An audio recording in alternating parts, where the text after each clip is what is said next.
Hello everyone, my name is Bradley Caldero and welcome back to our Cuestars Podcast. Now, as you may be able to see behind me, we're taking the show on the road this time. I'm delighted to be joined by two of our top juniors, William Thomson and Oliver Sykes. How are we doing today, guys? All good? All good, William? Yeah. Good stuff, good to see you. Thanks for having me over. First of all, you've had this unit for how long now, William? About 10 or 9 months. 10 months, something like that? Don't be nervous, awesome. Must be a brilliant help. How much do you think it has helped, but just having something, literally right on your doorstep at home, just being able to practice every day? It's boosted my game a lot. It's boosted your game in what way? Like, it's just made me more sharp because I can practice a lot more. Good stuff, awesome. Now, before we get into some of your guys' recent stuff, I want to touch basically just briefly on Chandler's forwards, Tim Dunkley. Now, I don't think we've given him a proper shout out in the first one, but you guys down the years have both been coached by Tim. Oliver, I don't know if you want to speak about this one. What does Tim offer and how has he helped you over the last few years? Well, personally, Tim's done a lot for me over 10 years. I've had Tim for about 10 years coaching now. And just for the junior game, he's done an incredible job. He really has. He's helped me and William on the technical side of things, and he's just really great. He's just a nice guy in general, and he's helped a lot of the juniors at the club progress and get to that next level. And he's slowly progressed them onto Cuestars bronze and competing in the EPSB junior tour events as well. Yeah, absolutely. I mean, he's done, like you said, he's done so much for you guys and also helping out with all the Cuestars events, all the coaching, things like that. With you, William, what does you guys particularly work on? Is it a shot selection based thing? Do you go through a lot of technique, or is it a bit of a mix of both? Well, my technique's really bad, but Tim's trying to... Don't put yourself down like that. I have a whole board over there. Got a whole board. All my techniques he's listed for me. So there's a checklist of things that you guys try to tick off and just improve. And he also helps like with my shot choices as well. Fantastic, awesome. That's good to see. Now we're going to talk about a little bit this little man on your left for a second, William. Now, obviously, a lot of people, watch all the snooker as players or as fans, and they have their favourite players. They have players that they grew up watching and strive to play, try to play like themselves. But obviously, I think we're all lucky in the area that we play in. We've got a lot of players through all the different generations that have sort of brought on that next group. I think for you, obviously, you've been lucky enough to have Oliver around to watch play, to be able to practice with and talk with. How important, how good has it been for you to have Oliver around to help you? He's given me a lot of practice games and a lot of thrashings. A lot of thrashings, but how's he helped you? How's he helped you? Does he give you advice? Yeah, sometimes. What kind of advice does he give you? Like, sometimes he would help me with some practice routines and tell me what shots to play. Fair enough. Yeah. Oliver, what do you make of William's progress? Yeah, he's improved a lot this last year or so. He's been in a national final under 14s, which was an incredible achievement for your age. How old are you now? 11, yeah. That was good to watch him. He seemed like he was under quite a bit of pressure there, but that's going to happen to someone who's doing it for the first time. But yeah, he's impressed me a lot for his age, and he just needs to keep the practice going. And yeah, the main thing is just sorting out his shot selection, I guess. But that will improve gradually as he gets older. Absolutely, yeah, absolutely. I remember even just where I used to play Oliver a little bit up at Chandler's forward, watching you, whether it was on standing up on the crates or playing almost every shot with the rest type thing. But you could see that ability, so it's great to see you progressing. We'll talk a bit more about that national final in a while. Away from snooker, because a lot of people, sort of new players coming through in bronze, silver type thing, they'll want to know the kind of balance between the time you're spending playing snooker, the sort of things you're doing away. So Oliver first, how much throughout a day or a week will you practice, but also what kind of stuff do you do away from the table to help you relax? Starting with solo practice, sort of depends how I'm feeling really. I think if I can get in a good 3-4 hours of full concentration, no distractions, I think that's probably enough for me. But when I'm competing with someone in a practice match, you know, I'm happy to play all day. And when I do have free time outside of snooker, I try and play a bit of sport, a bit of squash, a bit of badminton with a few mates of mine from school, just to obviously get a bit of exercise in and just completely forget about snooker for a day or so. Yeah, that's sort of how I balance my life. Absolutely. Which is the main thing. What about you, William? What are we doing away from the table? Well, a lot of it's school. Obviously, of course.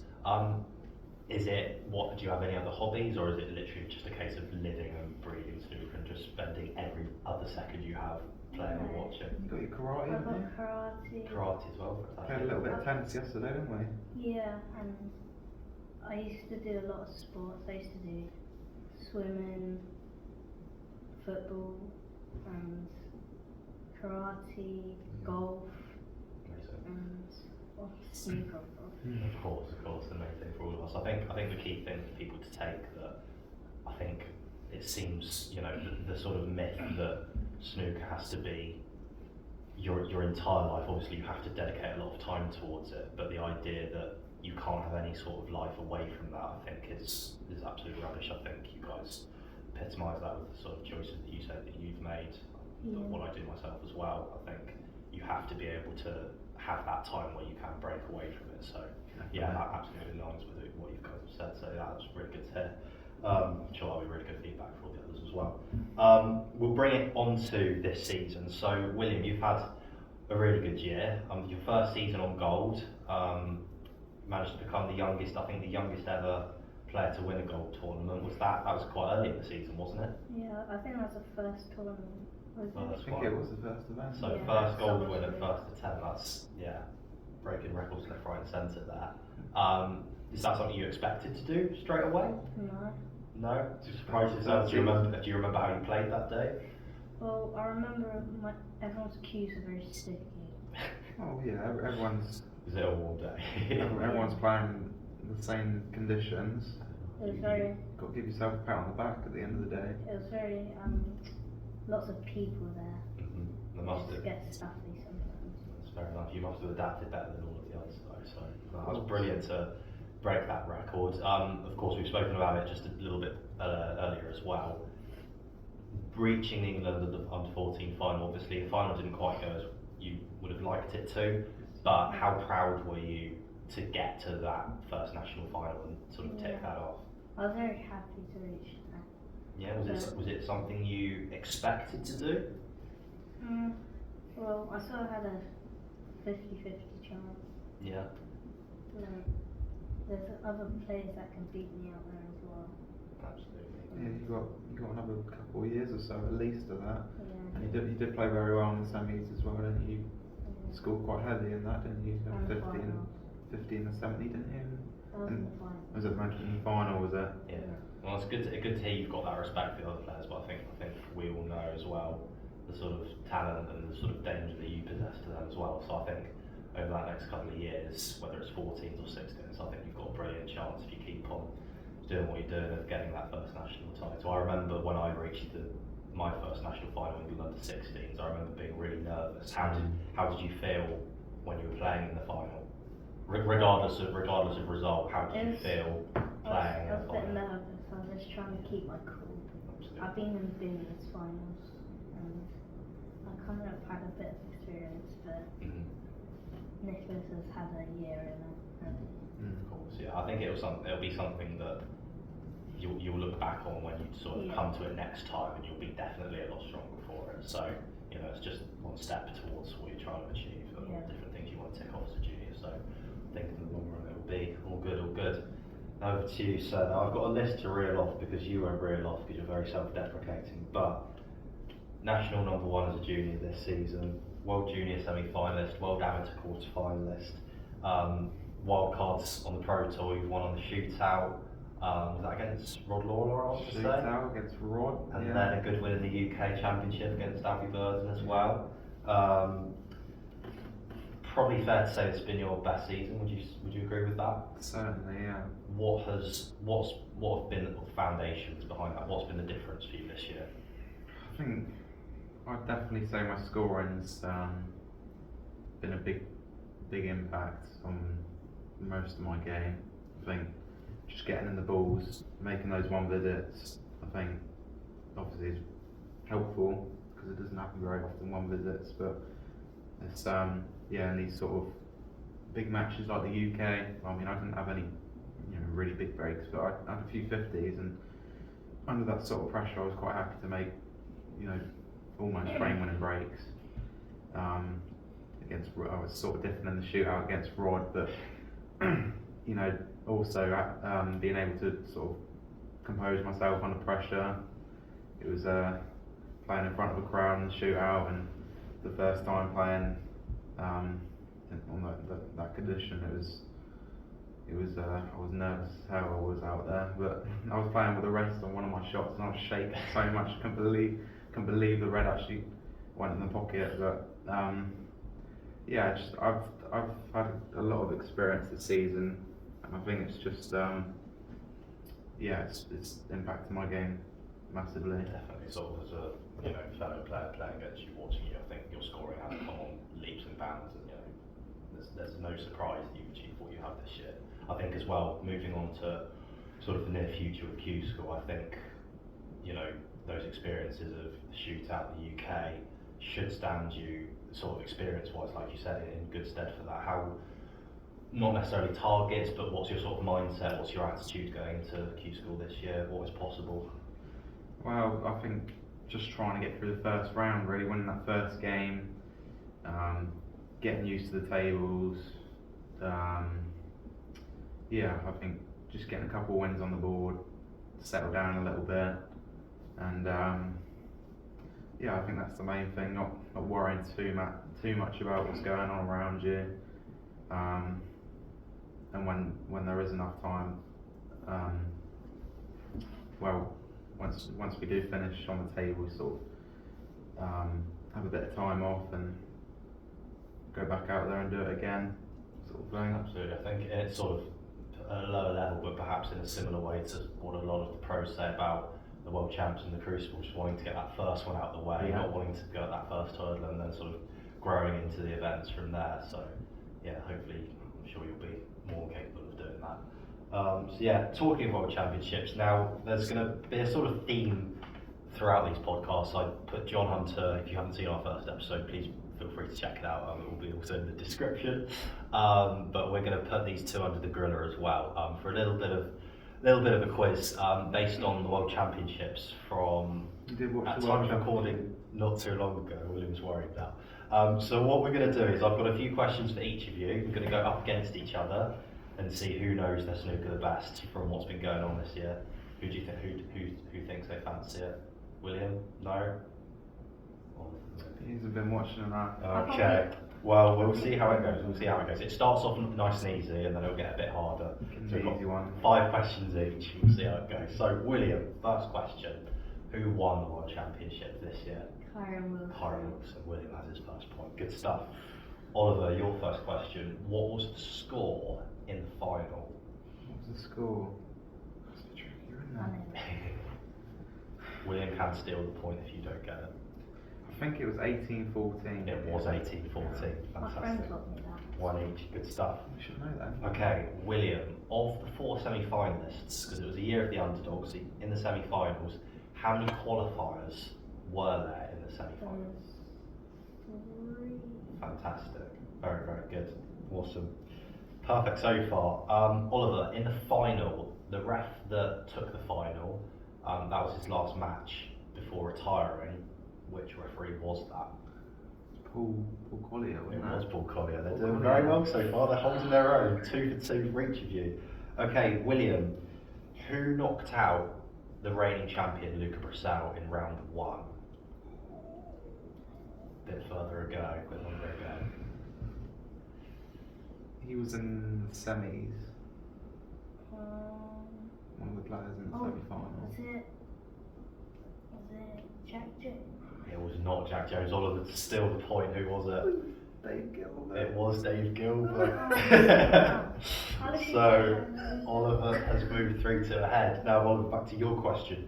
Who was the only debutant this year? Only one.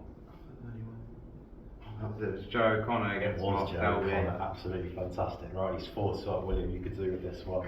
Now, this is a bit of a rogue, different one. If you didn't see it, this will be a completely random one, but we'll give it a try. Which player, during one of his matches, caught and seemingly ate a fly during one of his games? I don't know. I'll give you a slight clue. It was a Scottish player.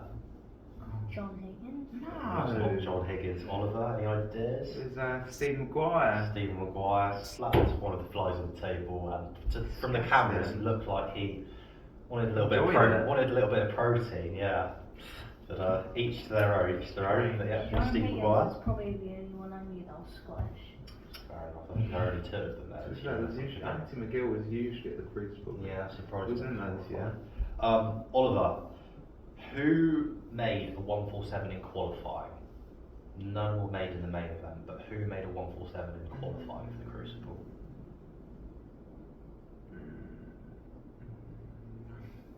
Was it Nopon? It was not on Seinkamp. Yeah. He's flying, absolutely flying. I think that's 5-2 now, Oliver. Now, luckily for William, this last question, there are potentially 3 points up for grabs, so you could potentially bring this back. Again, you've both got a question each. William, to start off with. 3 surnames were shared by multiple players in the tournament from the last 32 stage. Which 3 surnames were shared by different players?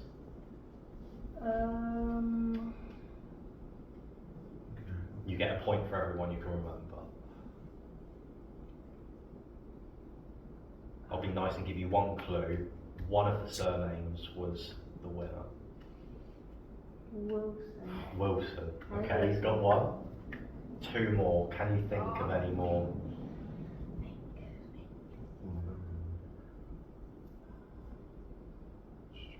3 was that, did you say? 3.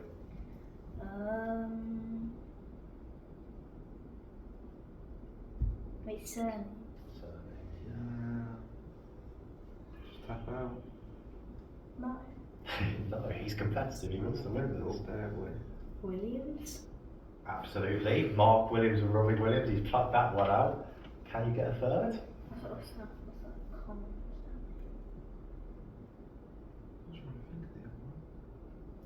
I think this last one's the trickiest one. Is it? Yeah. William, I'm going to have to give you 5 seconds. Jones. It was Jones. He's absolutely got it. Jack Jones, our finalist, and also Jamie Jones, who John Higgins beat in round 1. So well plucked out, William. You've got me through. Come on. So put Oliver under a bit of pressure to get at least a couple for this one. And I have given him a more difficult multi-choice one. Now, Oliver, in the tournament, 5 matches went to deciding frames. I'll give you points to name 3 of those matches that went to deciders in any round. We had Mark Allen and John Higgins in the quarters, was it? There is second round, yeah, that's your first point. Okay. It was Mark Williams and Sejoy. There's his 2. Um, One more to get full. Jack Jones. Maybe got through. Did he get through on Jack Jones? Designer? Is that your final answer? Jack Jones and someone else. Something.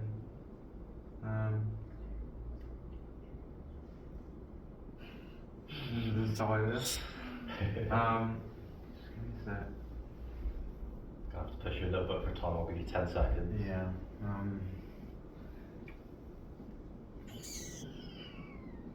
Oh. Got something? No. No? No.